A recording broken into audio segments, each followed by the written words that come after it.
Hi guys, so it's been a while since I've done some drug topic videos, so I thought I'd kind of chuck some stuff back out there, some things for you to consider and to think about in regards to your anabolic choices.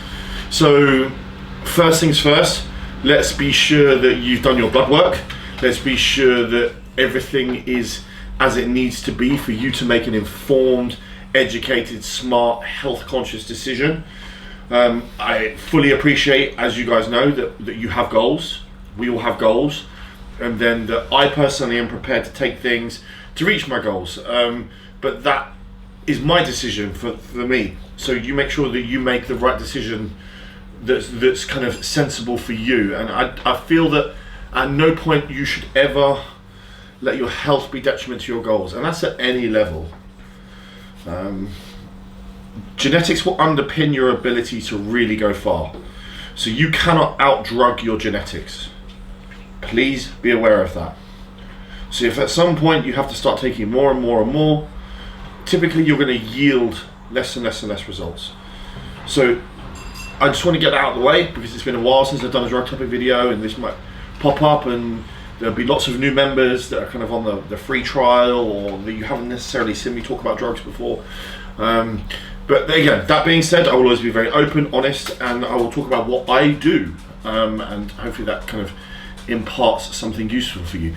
So I wanted to talk about turinabol because there's lots of drugs that kind of have popped up where people are asking my opinion. So I've only used turinabol on 2 occasions, and on both occasions it didn't agree with me mentally. And it's one of the few compounds that simply doesn't. Trestolone being the other. I'm capable of running Trenbolone at 700 milligrams a week without any adverse effects at all. I mean, mentally I'm stable. The Trestolone at 5 milligrams a day, I feel quite considerable anxiety. At turinabol at 20 to 40 milligrams a day, brought about the same thing.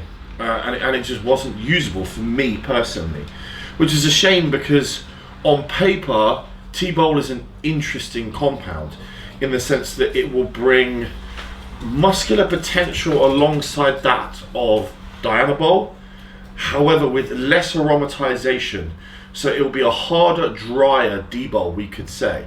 Now we know that we need estrogen to be able to build maximum amounts of muscle. Like in an off-season setting, we don't want to be limiting our estrogen to a great extent. Like I like my estrogen levels to be on the high end of normal, so when I run my blood work, I'll control that to kind of be in the high 100s. T-bol is a great option here because it's going to allow you to elevate your estrogen levels without them going crazy and then you needing an AI to offset those, because obviously if our AI dose is too high, we're then going to run into issues with our cholesterol, particularly our HDL. It will always be kind of cut in half. And although HDL is not a huge immediate indicative marker of cardiovascular health, we certainly don't really want to be kind of spending too much time with HDLs down at like 0.2, 0.3. I mean, when I ran Arimidex for quite a prolonged period of time, my HDL came back at 0.08 once, which is just shocking. And then I've worked really hard over the last couple of years to kind of keep it at its lowest at 0.4, and my last 2 pieces of blood work have been that. So this is simply from being slightly smarter with my AI use, but then again being smarter with my drugs that are aromatase, so I'm not having to kind of combat them too much. So I think T-bol is a great option, and I think that you will certainly be able to build a lot of muscle and a lot of strength, and it would probably be a drug that I would use favourable to dianabol and favourable to maybe anavar if I didn't get the adverse mental effects. Because I have to use anavar, which again is a great compound, but there's no aromatization. So you're going to be limited in terms of the muscle mass potential that you can accrue in comparison to a compound like T-bol. Now, I would say that obviously there are certain orals that are stronger. You guys know that watch my videos that Superdrol is by far my favorite oral, and that doesn't actually aromatize at all.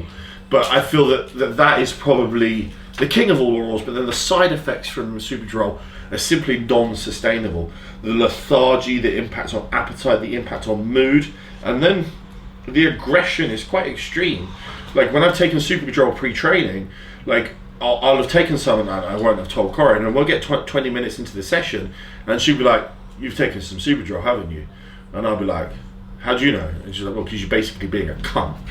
And then that's kind of typical for Supercontrol and me. Whereas T-Bowl is like an anxious feeling, which then just isn't really beneficial for anything. So I will always avoid those compounds that kind of elevate that anxiety. Now, if I was to use T-Bowl, I'd be looking in ranges of 40 to 50 milligrams a day. That I feel would be an effective dose for me. Now, if you maybe have less muscle mass than me, then 20 to 30 would be something that I would use in that scenario. Again, if you can control your estrogen by not combining T-Bowl with maybe too large amounts of testosterone or too large amounts of equipoise, then you might be able to get away with maybe only running a very low dose of AI and then some tamoxifen to control estrogen binding at receptor sites, so you're not going to maybe get gyno side effects. And that overall is going to be a healthier strategy. Again, whilst you're using these products, I certainly would advise NAC and TUDCA, something to just help control your liver enzymes. The supplement needs liver stack is by far the best. I mean, like, please actually just look at the label. Like, I'm not just plugging them because I'm associated. Like, I'm associated because they're the best. It's that way round. It's not the way round that like a lot of supplement companies will, or guys will align themselves with a company because of the contract they're on, and then they have to plug whatever the company has. Like, I'm aligned with Supplement Needs because we both have the same beliefs in regards to the quality to our products. So at any point you're using orals, liver stack is what you absolutely need to be on. If there's any questions, guys, please ask. Thank you.